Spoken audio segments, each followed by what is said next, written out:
Good evening, everyone. My name is Max Hollein. I'm the Marina Kellen French Director at the Met. I want to welcome you all here tonight. It's wonderful to see you in person. Thank you for coming to this important occasion. I know I look a little bit overdressed here. The reason for it is I haven't still yet figured out how to be at two events at the same time, so I'm going to rush from one to the other, and there are different dress codes. But of course, I feel that this dress basically also symbolizes that this is a very important evening, an important event. So I want to first thank the Paul Mellon Education Fund, of course, for supporting this annual important lecture. And we are especially also grateful to Benedict de Montelar and the World Monuments Fund to choreograph with us tonight's event. The Met has a long history of, in that sense, growing and evolving its civic campus, certainly both internally but also externally, and we are continuously seeing this as a work in process. So as part of our re-envisioning of the Michael C. Rockefeller Wing, under the leadership of Elisa Legama, and especially also of the African galleries there, our curators are seeking, in that sense, meaningful ways to reintroduce and connect these works that we have in the collection to the regions in which they were created. And that's an aspiration that will not only deepen our appreciation of the works, but it will also deepen our ties to these regions and to the people who are working there, who we want to work together with. It will also broaden our conception of what the great achievements of artistic expression in Africa are and how we can introduce them to a broader audiences in connecting them with these regions' great cultural landmarks. So when we thought about that, we couldn't imagine a better partner in this undertaking than the World Monuments Fund. So together over the next years, we will be developing a rich layer of digital content that will be accessible to visitors of our galleries, as well as to our website and to scholars around the world. And we will want to present it with the completion of the reopening of the Rockefeller Wing in 2024. We are excited about this collaboration, and it will introduce many of our visitors to some of the world's most sublime and probably also yet unfamiliar landmarks. It is an initiative that allows us to foreground a first-hand experience also of those in these regions who have actively engaged with the living sites and who have prioritized developing innovative approaches to the preservation with our partners of the World Monuments Fund. So in that sense, it's also sharing that knowledge, but also acknowledging that great achievement. So before I welcome our next speaker to the stage, I want to thank Professor Kwame Anthony Appiah for honoring us tonight to being this year's Paul Mellon's lecturer. Professor Appiah is an esteemed scholar and an outstanding author, and we are very lucky to have him as a great friend of the Met, of our initiatives in the Rockefeller Wing, and also as a friend of the World Monuments Fund.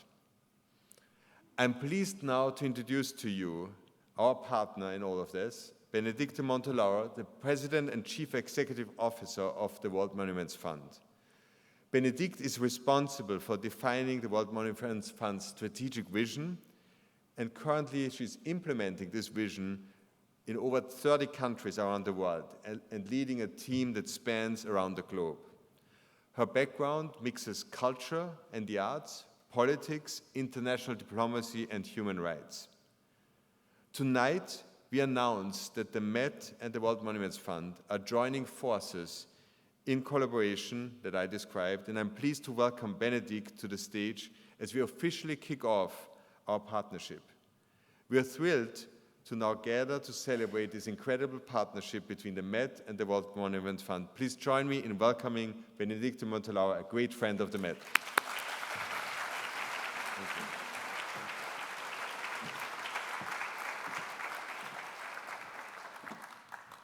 Thank you, Max, for these very kind words, and thank you for this excellent partnership that you welcomed immediately so warmly. It's a true pleasure for all of us. I recognize many friendly faces, and for World Monuments Fund to be here with our great friends from the Met tonight. But for those of you who are not familiar with World Monuments Fund, our organization has been working for more than 55 years with communities all around the world to safeguard their irreplaceable heritage. We do that because, of course, we want to preserve our shared heritage, the treasures of human creativity built over centuries, but we are doing so also because we see heritage as an incredible resource for people who are living today, and as an incredible resource also to build mutual understanding across cultures and communities. So tonight we are going to talk about heritage in Africa. And for us, it's extremely important for various reasons. The first one is that WMF, since the beginning, has been working with its African partners. One of our first projects was at Lalibela in Ethiopia, where we started working in 1966. And if you haven't been to Lalibela, I highly encourage you to discover when it will be possible, when the political situation will allow, those incredible rock-hewn churches that have been carved by the human hand, and I know Anthony will speak about them tonight, but it's really one of the wonders of humanity. Since then, World Monuments Fund has been involved at more than 70 cultural sites, illustrating the extraordinary diversity, richness, and uniqueness of Africa's built heritage. But most importantly, we think African heritage deserves much more attention. Africa is the cradle of civilization. Its heritage is extraordinary, but it's too often underrepresented and undervalued.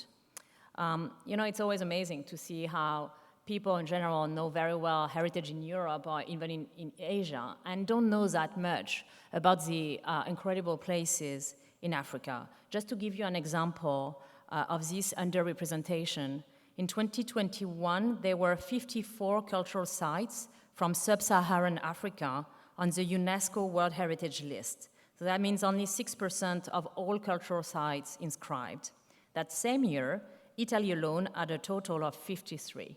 So almost the same number, just one number of difference. So this highlights the real lack of awareness and recognition of the diversity and wealth of African cultural sites and exacerbates the insufficient resources dedicated to their preservation. The third reason, and final reason why Africa is so important to us is that cultural sites on the continent are threatened by very rapid change. Urban development, economic liberalization, and climate change are all driving demographic and social change across the region, eroding the social, cultural, and economic fabric that maintains these places. Africa's built heritage, you will tell me maybe, well, this is the case all over the world. But in fact, African heritage is unique because it's made very often of ephemeral materials, earth, wood, grass. So all as these systems and contexts maintain cultural heritage are weakened, so it quickly disappears. And this is one we need to accelerate our effort and our work. So as WMF is trying to raise awareness and about this, the importance of heritage in Africa, we were delighted to be approached by Alicia Elagama, who is here, and whom, as Max mentioned, has been the initiator of this initiative to collaborate on the development of a re-envisioned Africa wing here in the museum Michael Rockefeller Wing. Over the next 2 years, the Met and WMF teams will meet and work with partners and communities in Africa to create the digital resources that will be displayed in gallery and online. The goal here is to highlight the voices of those in Africa who work every day to preserve and enhance this living heritage. The goal is also to provide a more expansive understanding of Africa's diverse cultural landscape. So we are extremely grateful to all the team at the Met for having trusted us and for starting this great partnership together. We are also grateful to our trustee, Peter Kimmelman, who is supporting WMF participation in this collaboration. So to celebrate this newly formed partnership and launch this work, we are delighted to welcome Kwame Anthony Appiah. for our annual Mellon Lecture. Tonight's lecture will explore the complex and varied interactions between cultural heritage and questions of identity, memory, and community. Just to say a few words about Kwame Anthony Appiah, even though I know you all know him, but he's a professor of philosophy and law at NYU. He took his BA and PhD degrees in philosophy at Cambridge and has taught philosophy in Ghana, where he grew up, in France, Britain, and the United States, with professorships at Yale, Cornell, Duke, Harvard, and Princeton before coming to NYU. All the best American universities. He has been president of the Pan American Center and is president of the American Academy of the Arts and Letters. He also currently serves on the board of the American Academy of Arts and Science, the New York Public Library, the New York Public Theater, and we are very lucky to count Anthony also as a trustee of World Monuments Fund. He also serves on the visiting committee for the Michael Rockefeller Wing. He received the National Humanities Medal from President Obama in 2012. His published works, including his most recent book, The Lies That Bind, Rethinking Identity, consider the social and individual importance of identity, examine the cultural dimensions of global citizenship, and explore questions of Africa and African American identity. Professor Appiah's personal and professional background, in addition to his relationship with World Monuments Fund and the Met, makes him the ideal speaker for today's event. And it is my pleasure to welcome him on stage. Thank you.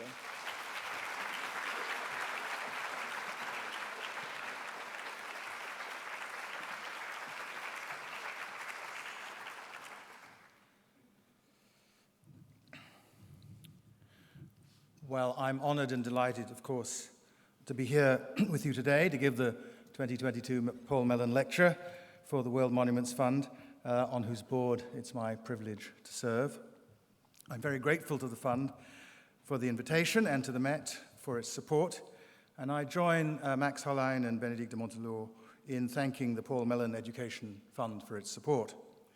And I'm grateful too for all that the staff here at the museum and at the WMF have done to make this evening possible. So there are many thanks due. The WMF has worked over the decades to sustain some of the tangible cultural heritage of humankind at more than 700 sites in 112 countries, beginning in 1965, as I'm sure many of you know, with the Tower of Pisa, which was leaning just a little bit too much. But my aim today is to make an argument for the importance of the sustenance in particular of Africa's architectural heritage, while gesturing at the immense range of its diversity. Now, I am, as it happens, a member of the visiting committee for the Michael C. Rockefeller Wing here at the Met, which contains, alongside treasures from the Pacific and the Americas, one of our cities and our countries and the world's finest collections of masterworks of African art. So I'm very conscious that we are privileged to be meeting in a museum that allows us direct contact with some of the diversity of Africa's architectural heritage through, just to give two examples, the Temple of Dendor, which perhaps you don't remember was erected by Augustus Caesar in his capacity as pharaoh, and the Yoruba veranda post by Olowe of Ise in the Rockefeller Wing. But I'm a philosopher, and it's my vocation to explore and examine the concepts through which we live our lives.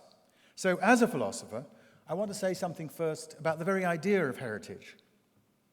As it happens, a couple of weeks ago, I was lucky enough to hear a marvelous pair of lectures on the idea of our common human heritage by Cécile Favre, a professor of political philosophy at Oxford University. The lecture was at Stanford, but she's a professor at Oxford. She spoke of heritage as consisting of anything that has come to us from our past to which we are somehow connected. Now, I begin with Professor Favre's conception because it has two significant virtues.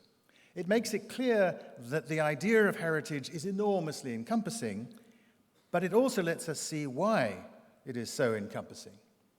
That it is so vastly encompassing is clear as soon as we recognize that this definition makes every piece of poetry or prose, every musical work, every building or artifact or work of art, and every idea you have ever thought of as somehow ours, it makes all of that a part of our shared heritage. Everything in the building that surrounds us is, like the building itself, somebody's heritage, connected to them through some we. And when we are connected to something through some us, we think of it as a member of that us. We think of it as ours. Aristotle's Nicomachean Ethics and Confucius's Analects are mine as a philosopher. Great Zimbabwe and the rock-cut tombs in the Valley of the Kings are mine as an African. The United States Constitution and the Declaration of Independence are mine as an American. Akan terracotta figures are mine as an Akan and as a Ghanaian. The mausoleum of the Asante Kings is mine as the son of an Asante father. Gloucester Cathedral is mine through my mother, an Englishwoman born in Gloucestershire, but also as someone who was raised as an Anglican. But all these things are yours and mine as human beings. Though they belong to many of us as well in these other distinctive ways, which I've just tried to illustrate, ways connected with our distinctive identities, the identities that we do not all share. Heritage comes to you always because you think of yourself as connected through some collectivity by way of some sort of connection. So the incredible multiplicity of heritage derives as much from the many we's we belong to as from the multifariousness of our modes of connection. Of course, did I go through 2 slides there? Yeah. Of course, the first we for all of us is a family, a vast intergenerational collectivity that stretches back to our ancestors and forwards not just to our descendants, but also to all the people with whom we will share our ancestors. But for many modern people, a central and crucial we is a national we, as my references just now to English, Ghanaian, and American identities will have reminded you. So that is one reason that there is so much by way of heritage. There are so many identities that connect us to these things that come to us from the past. But it is equally important that there are so many kinds of connections. To speak of the many connections that tie us to our heritage is to acknowledge the manifold reasons why heritage goods matter to us.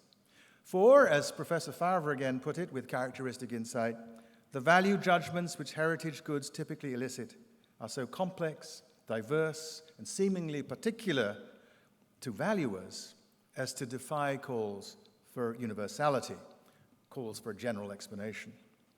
So there are, in sum, a myriad of reasons that heritage matters to many, many different kinds of people.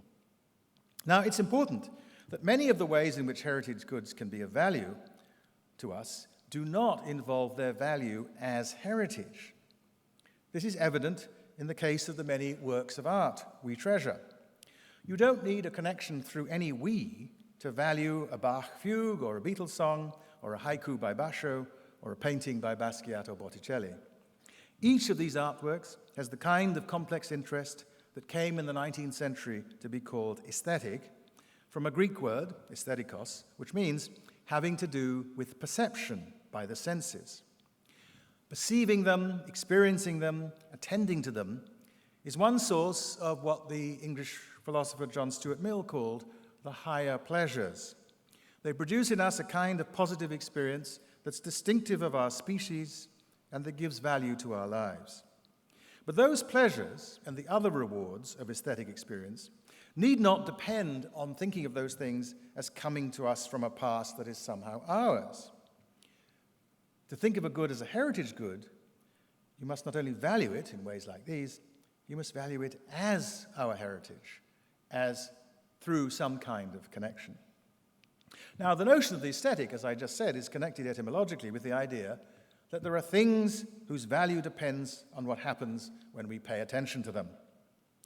But what happens when you experience a poem or a painting or a building depends on more than its sensible properties, what it looks like and tastes like and sounds like and feels like. It's not just a matter of those things. Our aesthetic response is affected too by associated thoughts about its history. Who made it? For what? And for where? Where has it been all these years? What, if anything, in the real world does it represent? What codes are built into the intended interpretations? What does it teach us about the people who made it? These are questions about the object as something that has come to us from the past. And the German critic, Walter Benjamin, spoke of the aura of a work of art, which he pointed out persists in these days of mechanical reproduction. We experience the Mona Lisa as a Leonardo, and that very particular connection to an actual artist, an artist whose other works we might also connect to it, is one of the things we value in attending to the painting. That particularity, to which I'll return, is crucial to understanding the value of heritage. But Benjamin's point was that if all that matters was the sensible experience, that was nowadays often quite reproducible. This is not a particularly modern phenomenon, I should point out. Albrecht Dürer is known to us to a good degree as a printmaker, and copies of his engravings and woodcuts made by various hands have made the experience of a Dürer something that can be held by thousands of people in different places all at once. That experience at pretty high quality is available to anyone today for less than $100. But if you want one of the prints actually made by Dürer, you'll pay 100 times more than that. There is a dollar value for Dürer's aura because, as I say, we care not just about the object, but about its particular history. Factum Arte, a collection of brilliant artists and technologists based in Madrid, can take a high-density digital scan of the walls of a tomb in an Egyptian pyramid and use modern three-dimensional printing techniques to recreate the experience of being in that tomb in a way that is visually or tactually, or even for that matter, olfactorily, indistinguishable from being in the tomb. If that experience, that aesthetic, was all that mattered, we could take the scan and destroy the tomb. In fact, though, Factum Arte is going to make such a simulacrum precisely in order to preserve the tomb, because it gets damaged by too many visitors because of the moisture in our breaths and on our skins. So what human good is served by preserving the tomb itself? There are two important questions here that I will aim to address, using some particular items of African architectural heritage to exemplify these general observations. So first, why do we need to preserve the object when we can reproduce the experience it once provided? And this will be increasingly true as we develop all sorts of forms of digital 3D experiences. And second, what does the conception of the tomb as someone's heritage add to our reasons for wanting to maintain it? In thinking about why we might want to preserve an original, we can begin with a simple point. The aesthetic value of heritage goods is only one of the reasons we value them.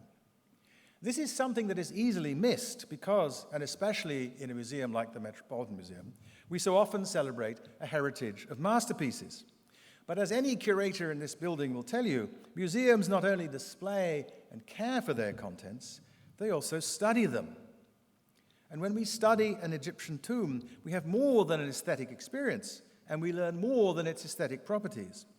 Part of the reason we know so much about this guy, Ramesses II, perhaps the greatest of the pharaohs of the 18th, 19th, and 20th dynasties of Egypt, the so-called New Kingdom, which ran from 16th to 11th centuries before the Common Era, is that we have his original burial chamber.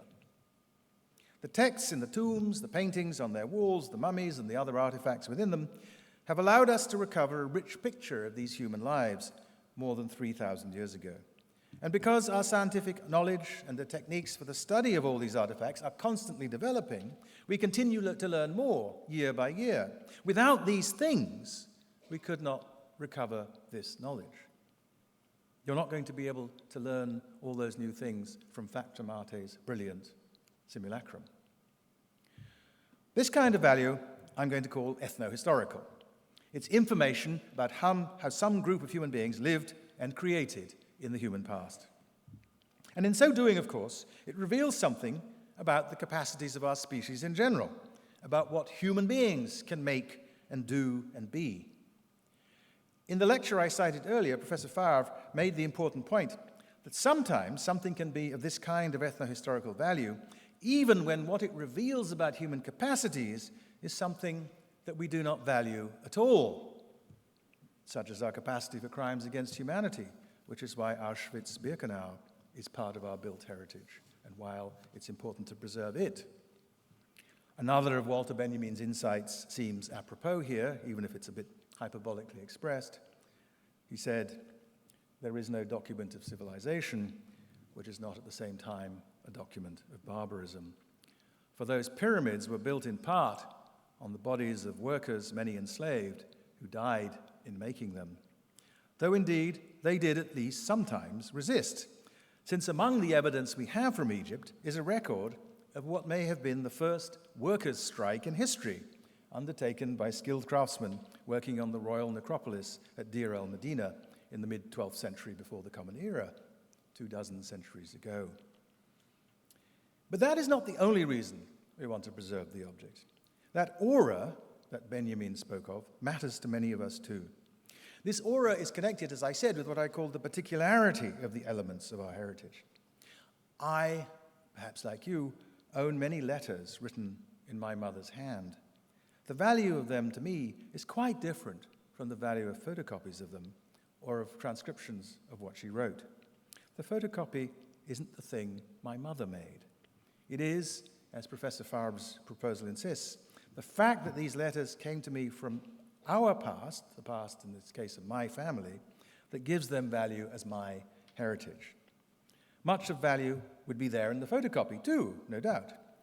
It would include all the words she wrote, it would show you what her handwriting looked like, and of course, like the original, the copy would remind me of my mother. But to think that the value of the letters to me is only in the properties that they share with the copy would be like thinking that nothing is added to your life by visiting the Louvre to see the Mona Lisa. For if all that mattered was there in a copy, you could save the airfare and buy a modern copy on textured canvas that would look as much like the original as you cared to pay for and cost less than a flight to Paris and an expensive hotel. I want to give this reason for caring about our heritage a name, so let me call it authenticity. So, we can learn things from the original that we can't learn from a copy. It has ethno-historical value, and the original has an aura which no copy has. Unless the copyist is a very important engraver copying an original Dürer, in which case it's the particularity of the engraver. But in the case of the built environment of architectural heritage, there's a third reason for holding on to and preserving the thing itself, namely that it inhabits an environment. It relates to a context. You can see this very clearly in the case of the oldest of the elements of Africa's architectural heritage that I want to talk about today. It's a set of pyramids near Nuri in modern Sudan from the 25th dynasty, which are the burial places of the so-called Black Pharaohs of the Kingdom of Kush, centered on the towns of Napata and Merowe, including the most famous of them, Taharqa, who was the ruler of both Lower and Upper Egypt from 690 to 664 BCE.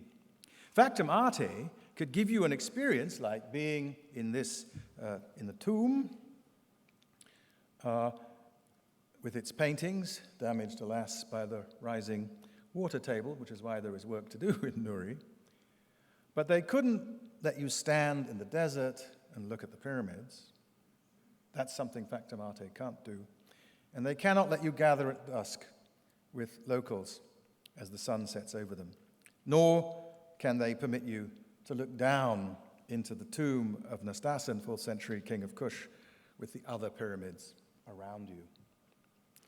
Photographs can tell you all about this, but no one who has been there is going to say that they replace the experience in situ. I want to call this reason context. Of course, to have these three kinds of reasons to preserve these objects, we must think that the ethno-historical understanding they permit us and the authentic experiences they provide and the context we can experience are each things worth having. And here, so it seems to me, we have to turn to our second question. What does the conception of something as someone's heritage add to our reasons for wanting to maintain it? Well, take the Coptic churches at Lalibela in Ethiopia, which Benedict mentioned, my second site. Carved deep into the red rock between the 7th and 13th centuries of the Common Era, ending in the reign of the Zagwe dynasty emperor Gebre Meskel Lalibela. Christianity settled in that part of the world in the 4th century, a good deal earlier than the conversion of my mother's Anglo-Saxon ancestors that began in the 7th century. If you're a Coptic priest, then Lalibela is connected to you not just by your Christian identity in general, but by your Coptic identity in particular. Lalibela is what Pierre Nora, one of the leading historians of French identity, has dubbed a lieu de mémoire, a place of memory, something which, as he put it, a collectivity has invested with its affect and its emotions. And that is why Ethiopian Christians gather there to this day. If you belong to the Agor-speaking ethnic group, though, and are not just Ethiopian, you have another reason to think of this place as yours. The Zagwe dynasty was Agor. In a similar way, some Rastafarians feel a special connection to Lalibela because they think it may be the New Jerusalem. I understand this because it is in part as an Asante that I love visiting the museums in Kumasi, the town where I grew up, which are largely in some sense about us, the people of Asante, whose capital, Kumasi, has been for more than 3 centuries. What I feel in the presence of these Asante artifacts is a kind of pride of possession of the sort that anybody who's ever felt patriotic pride will understand. I didn't make any of these things, but we, my people, did. Their glory reflects on me as a result. And it's feelings like these that give power to our identities. That's one of the thoughts that Ernest Renan, the great conservative French historian, articulated in a very famous lecture, Qu'est-ce qu'une nation? What is a nation? Given at La Sorbonne in 1882. Rendering homage to the ancestors is the most legitimate form of worship. The ancestors made us what we are. Notice, however, that in the globalized world we live in today, we are shaped not just by what has happened on the territories where we live, and not just what was done by people who share our national or ethnic or religious identity, but by the whole interacting species history, the whole history of humankind. So there are 2 senses in which we might take the expression the ancestors here. In one sense, someone is our ancestor just because they are a past human being. Someone can be, in this sense, an ancestor for every human being, while not actually being the lineal ancestor of many of us, indeed not of any of us, since many past humans, Leonardo da Vinci among them, have no descendants. Leonardo da Vinci is our ancestor, but not because we're descended from him personally. Given the patterns of diffusion of the human population over the last couple of 100,000 years, as our species evolved, there are probably few direct descendants of anyone who did the cave paintings around the Tsodilo Hills in Botswana's Kalahari Desert, in, say, Indonesia or China, or among the first peoples of Australia or Amazonia. The earliest of these paintings has been dated to 25,000 years ago, long after the first Homo sapiens left Africa, just spread around the world. There were already human beings in Australia 50,000 years ago. And this makes the point that it's not shared ancestry, but shared humanity, shared identity as humans that matters here. Like many of you, I've enjoyed the experience of going to the museums on the Museumsinsel in Berlin, or around Trafalgar Square in London, to the MoMA, or the Louvre, or the Kunsthistorisches Museum in Vienna, and of course, to this museum. Because one of the key things about these magnificent museums, these great collections, is that they allow us to take pleasure and a kind of pride in cultures with which we don't have the connection of a modern ethnic or religious or national identity. They permit us to engage with cultures to which our connection is just our connection as human beings, our human identity. So human heritage matters as human. But the diversity of the identities through which we can connect to a monument is evident too in my third site. It's a site at Kilwa Kisiwani, on the Swahili coast in southern Tanzania. The great mosque there, began probably in the 10th century, was one of the largest in sub-Saharan Africa for a couple of centuries. East African oral traditions maintain that the sultan who began its construction was one of the sons of the emir of Shiraz in Persia, and that his mother was a woman from Abyssinia enslaved in Shiraz. Despite this, the Muslim traditions of the island are Sunni, not Shia, which might cast some doubt on these traditions. But whether or not these traditions are true, they played a role in establishing the idea of an ancient Muslim heritage for the people of Kilwa. Swahili identity centered for many centuries on Kiswahili, a language of the Bantu family spoken and used in trade up and down the coast of East Africa. So a second identity that connects people to the island is Swahili. And since Swahili has become an official language in Tanzania, whose language now includes Macbeth and the Merchant of Venice, translated into Kiswahili by the first president of Tanzania, Julius Nyerere, every educated Tanzanian can now claim a Swahili connection to Kilwa. A second important set of monumental remains on the island comes, however, from the fort built by the Portuguese in the 16th century when they came to dominate the East African trade. This building was substantially reconstructed in the 18th century when Saif bin Sultan, the Sultan of Oman, expelled the Portuguese after attacking Mombasa, which is 500 miles north of Kilwa in Kenya, in 1696 at the turn of the 17th century. In the early turn of the 18th century. In the early 18th century, much of the Swahili coast became part of the Omani Empire. But there's also a stone town at Songo Mnara, which was occupied from the 14th to 16th centuries with 6 mosques of its own. And there's a newer 19th century mosque at Malindi. So Kilwa has a claim on Shirazis, and thus on Persians, on Sunnis, and thus on Muslims, on Swahilis, and as a result on Swahili speakers, on Portuguese, and therefore on Brazilians, on Omanis, and hence on Arabs, and on Tanzanians as our heritage, depending on which of those identities you bear, connected to them through these many layers of identity on this one small set of islands in the Indian Ocean.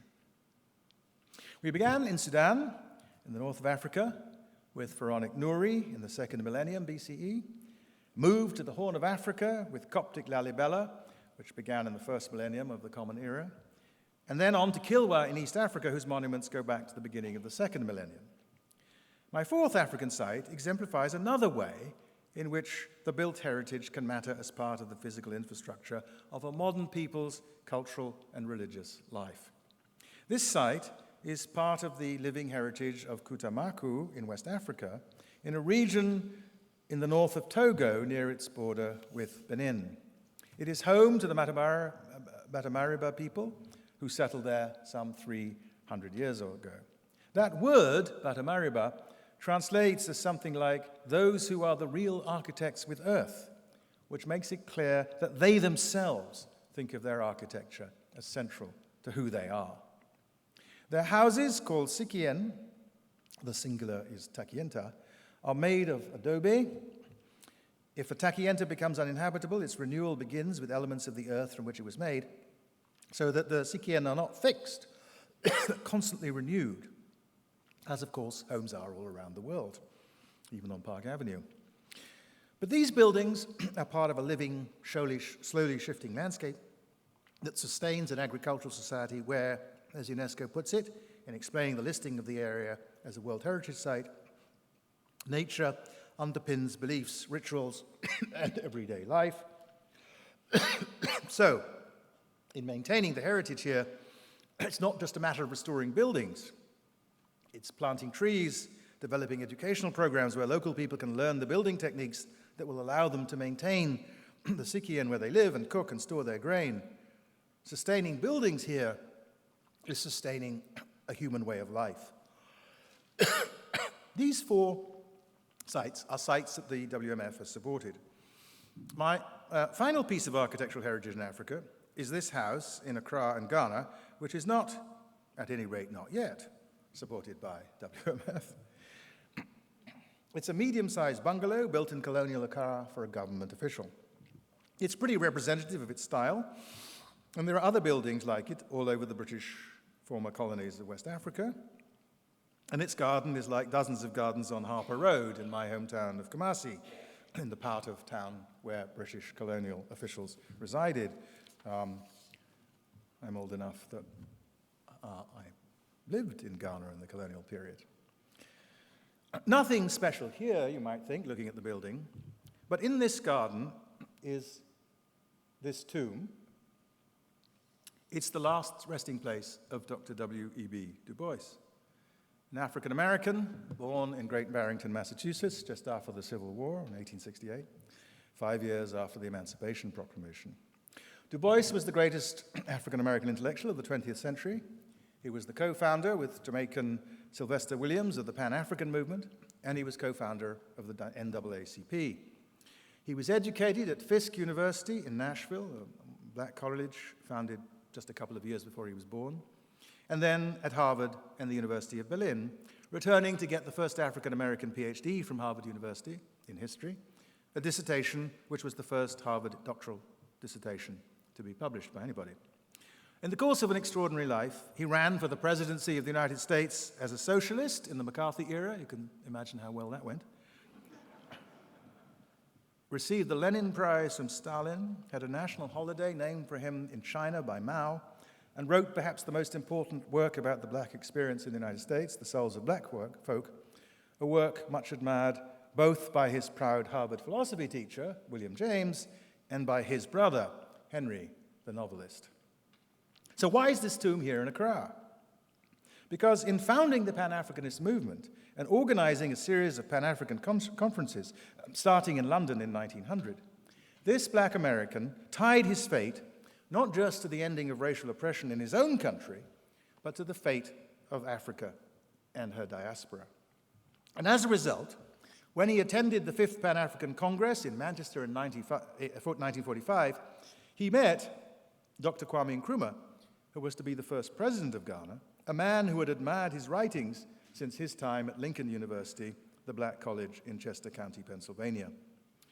Nkrumah was such an admirer of Du Bois that he invited him as his personal guest to the independence celebrations of Ghana in 1957, which Du Bois wasn't able to attend because the State Department refused to give him a passport.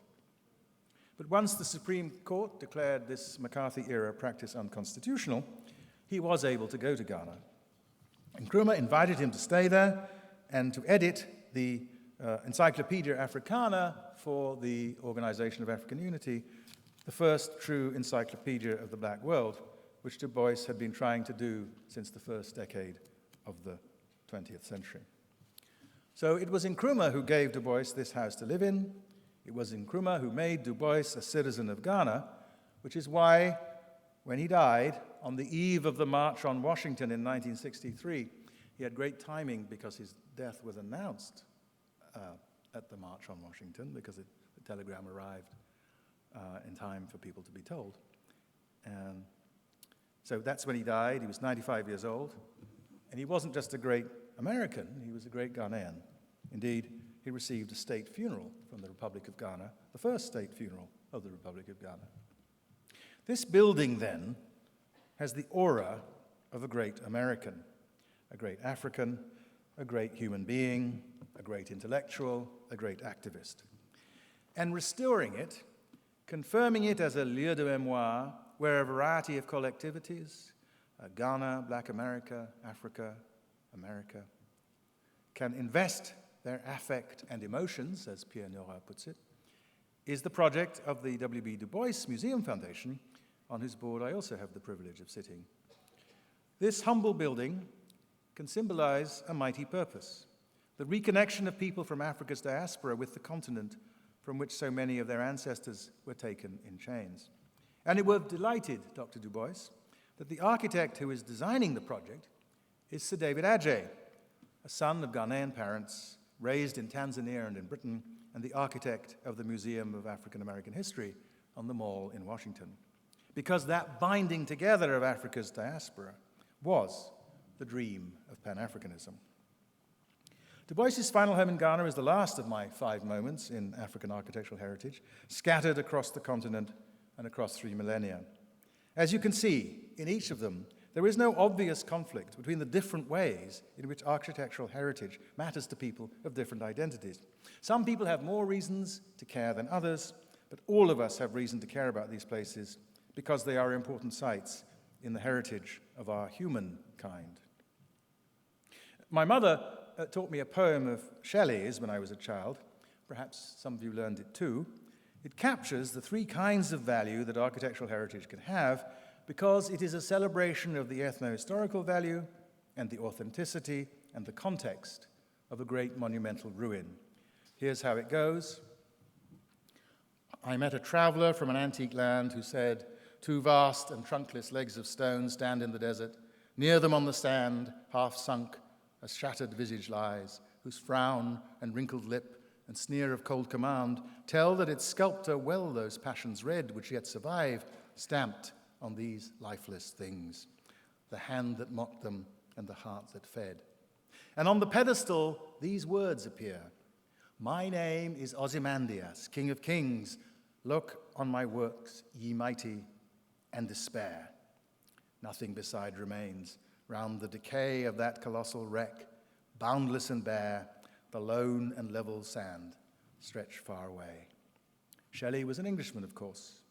But here, in one of his most famous and moving poems, he celebrates one of Africa's contributions to the monumental heritage of humankind. For Ozymandias was Shelley's rendering of the Greek name of Ramses II. Thank you very much.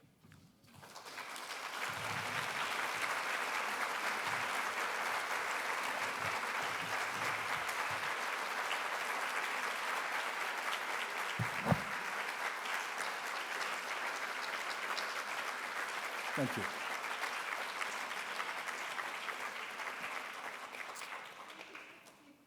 So I left time for questions because I assume that not everything I said was uncontroversial.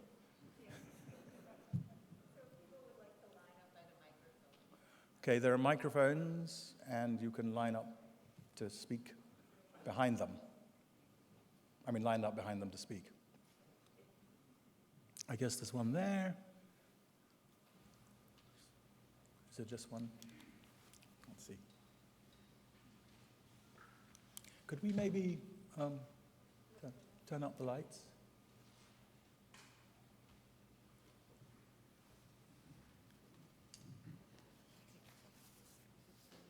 A little bit, so we can see each other.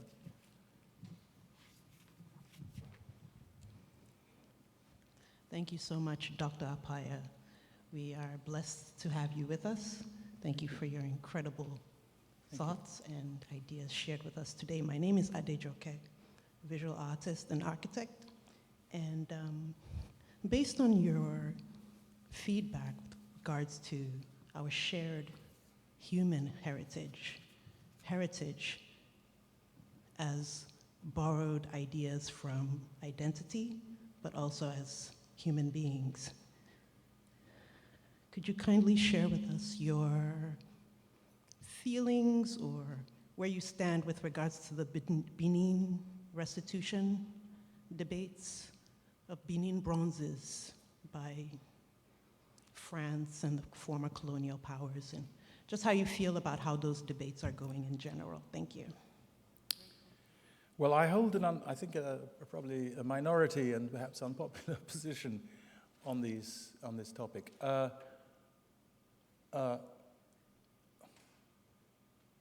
The way in which, of course, if somebody were to take the Benin bronzes today in the way that they were taken in the past, that would be a violation, amongst other things, of the Hague Convention. It would be a violation of international law, and nobody would encourage that.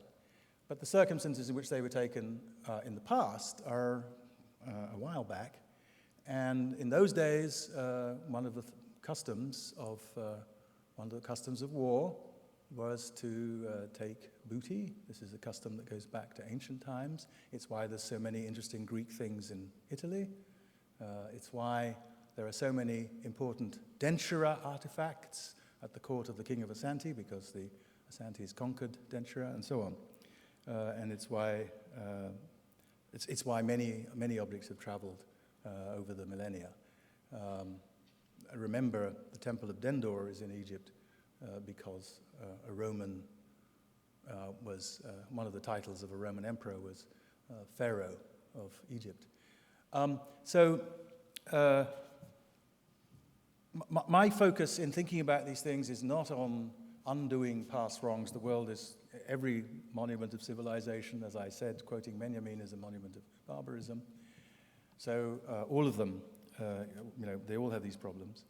But my focus is on a different question. The question is, if you think, as I do, that it's important for people everywhere to have access to the human heritage, then of course you want a lot of it to be, as we at the Monuments Fund like to do it. We want to preserve things in situ. We don't want to go in and take them out, which was another 19th century practice, which explains why there are so many interesting Egyptian artifacts in Britain and in France and in Germany. So my focus is on a different question, which is how can we make that happen? How can we allow people everywhere to have access to, in this case, these masterpieces of the human heritage, which are also, of course, masterpieces of Benin in particular, and have a special connection to Benin people. So they're going to raise funds and build a museum where anything that comes back will be looked after, no doubt. And some stuff has already gone. Some of it has gone from our National Museum in Washington, from the Smithsonian. But I hope it doesn't all go, because having grown up in Kumasi, where, as I said, there's plenty of access to Asante culture, but where the only important European painting I ever saw as a child was the Augustus John that my grandfather gave to my mother and came to Ghana with us. The thing that I miss in Benin is not Benin culture, it's the possibility of attention and exposure and time with things that are not from there. I would trade, the British Museum has lots of stuff from the town I grew up in, because a couple of times they took stuff away in these moments of war booty in order to raise funds to pay the costs of the very attacks on my hometown. But I would trade, I would be happy to leave lots of it in the British Museum if the British Museum was willing to make sure that in Ghana we had some important British paintings, some important Italian paintings, some important Chinese works, all of which are available to the British Museum to share with us, and much of which the British Museum doesn't show because it's got too much stuff. So I would like to focus on the circulation of experiences like these. And I would say what Africa needs above all, I think, out of all of this is, Egypt is something of an exception here, and maybe South Africa, is more chances to see things that aren't African.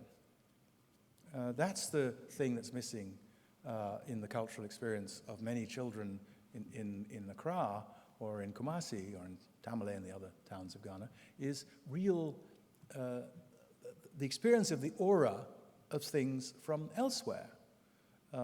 So I do not share the view that everything should go home. I think that we shouldn't be pillaging things now. We should be doing what the World Monuments Fund does, which is helping people who care about these things locally to contribute to sharing them, to preserving them, so that all of mankind have access to them, though the people of Koutammakou have a special relationship to them, which is important to them. So, okay, I just live streamed an extremely unpopular opinion, but my focus is on the as I said, the great joy of those encyclopedic museums, this one, but the ones I mentioned, the National Gallery well, it's not encyclopedic, but it's in painting, it's pretty encyclopedic. The National Gallery, the National Portrait Gallery in Trafalgar Square, the Louvre, of course, the Kunsthistorisches Museum in Vienna, and so on. All those wonderful museums on the Museumsinsel in Berlin. I mean, I've seen wonderful African art there, and I'm very glad that Germans have that possibility. I don't want Germans to be deprived of that experience because somebody thinks that it should all go back to somewhere. Finally, some of it, there isn't anybody for it really to go back to, because some of the most important African tangible heritage, it comes from identities that no longer exist.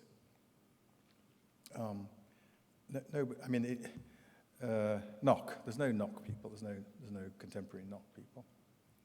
But that's Nok, as I'm sure you know. Nok sculpture is amazing. So I say because I hope the point that I made about Kilwa was clear. Kilwa is where it is, but it connects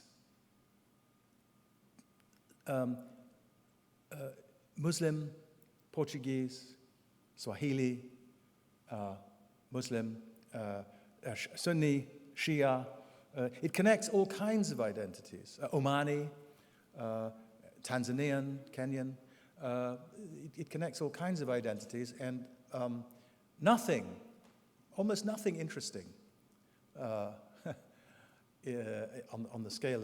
the monumental scale, almost nothing interesting actually doesn't connect things. I bet I could find evidence of connections with Koutammakou and places elsewhere.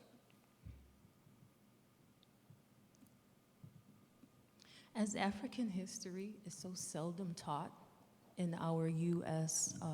academic and education system, or more specifically the Kingdom of Kush, as you mentioned, there was something curious in the phrase. I think you said the so-called Black Kingdom of Kush. Could you kind of unpack the dynamics of what that looks like? So, no, I said that they were called, I think I said they were, I didn't say so-called, I said they were called. They were called. And they're called Black Pharaohs. Like modern Sudanese, the people of Upper Egypt were darker skinned than some of the people on the Mediterranean coast the people on the coastal plain, in the delta of the Nile, were always of many colors. They didn't ever all look like modern Italians, as it were, or for that matter, modern white-skinned Arabs, who of course only arrived later. But in the New Kingdom period, the pharaohs were from Upper Egypt, and they were dark-skinned people. So, and they're represented as such, of course. I mean, in the tombs we see people of many, many colors. The idea that Egypt has been a site of incredible coming and going since the earliest times. And modern Egyptians are, of course, many of them descended from Arabs who arrived with Islam. Some of them presumably are descended from Cleopatra's family, who were Macedonians, who became pharaohs because the Greeks took over Alexander conquered Egypt. So it's far from being a kind of site of, as it were, one kind of person in our racial categories. Egypt has always been lots of people of lots of different colors. And, but in this period, yes, Tahaka, they were dark-skinned people.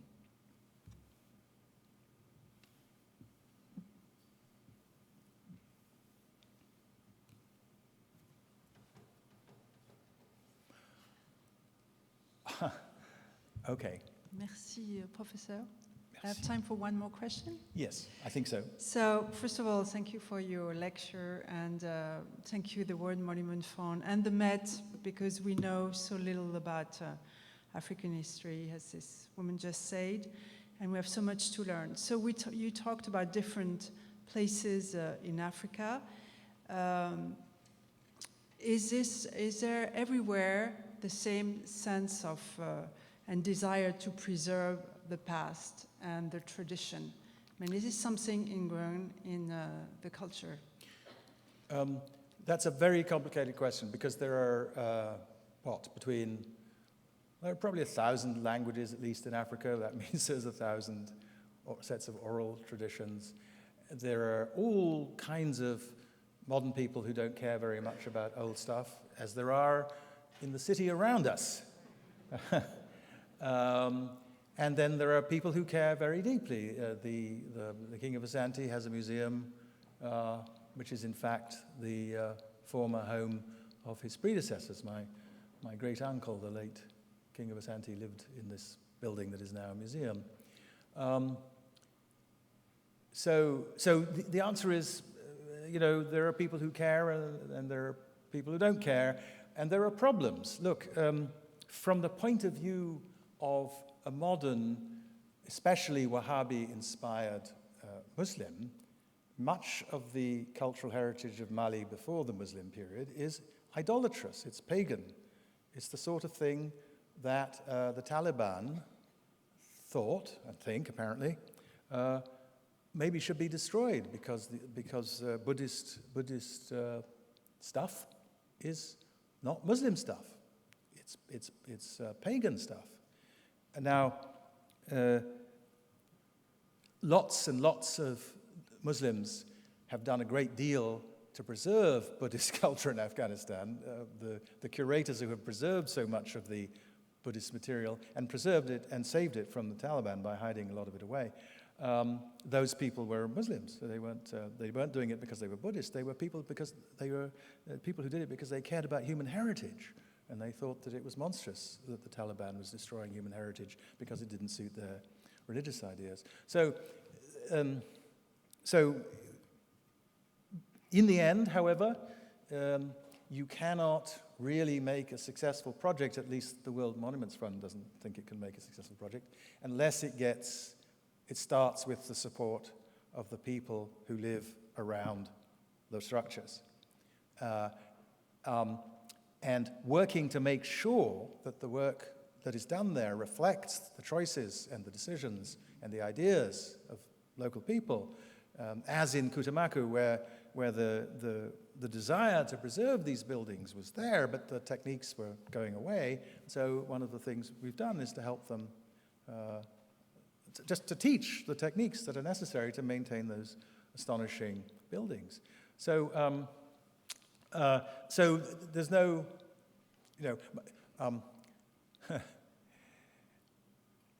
the point about attitudes to heritage is that attitudes to heritage depend on what we's you think you belong to.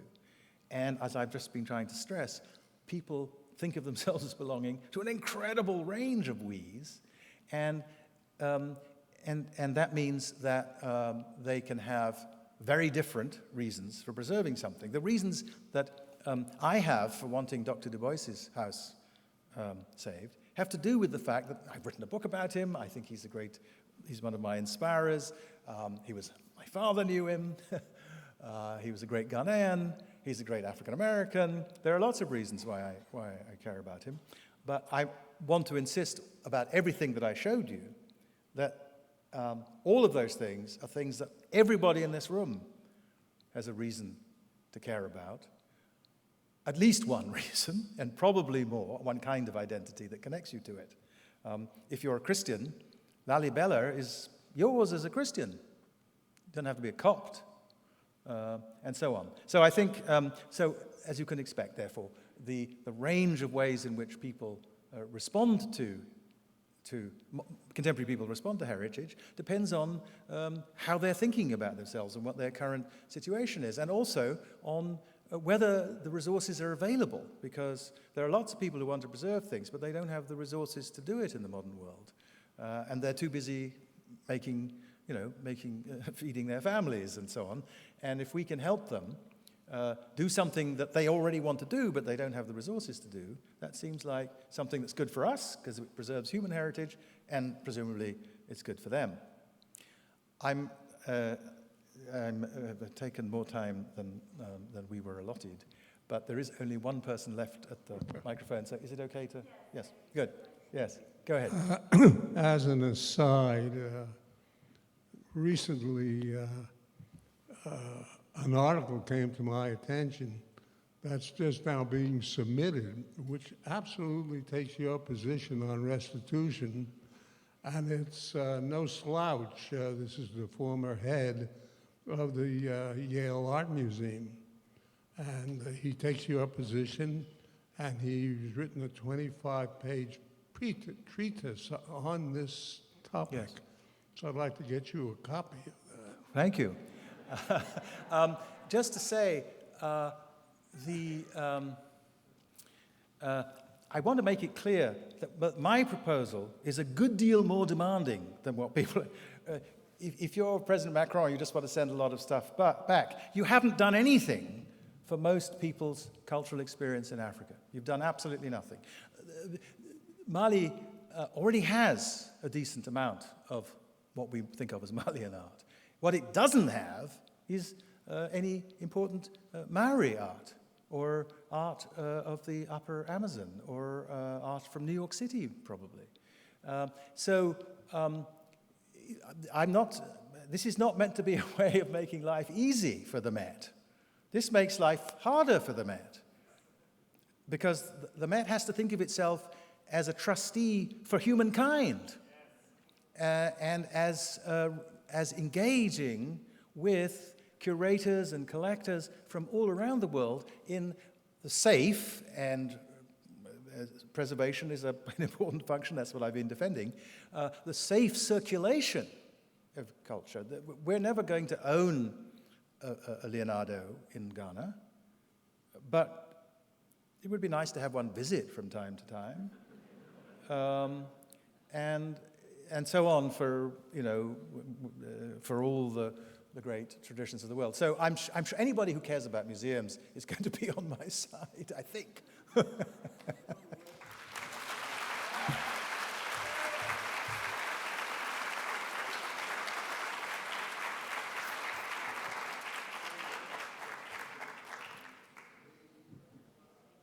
Okay, sorry. I think we're now close to 10 minutes beyond our remit. Thank you very much.